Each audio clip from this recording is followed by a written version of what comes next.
Hey there, it's Shauna of the Shauna Method, and I am here with a travel organizing tip. If you are planning a trip, especially if you are going to a popular destination like a big resort or the Disney area, or even going someplace that experiences heavy seasonal traffic and you're going at that busy time, I highly recommend that you make any dinner reservations in advance. You think you can get there, you'll call, you'll find out the hot spots, and you'll get a reservation.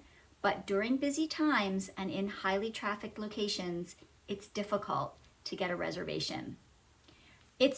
I mean, 6 months might seem like way too far away, but in a popular place, it really isn't. So if you have a trip coming up, I highly encourage you to make the reservations now. And then once you get there, it'll be easy. The schedule will be planned. Remember, you can always cancel them if it turns out you don't want to go for some reason. But better to have the reservation than to get somewhere that you've been looking forward to going and then find out you can't get in anywhere. That's my travel tip.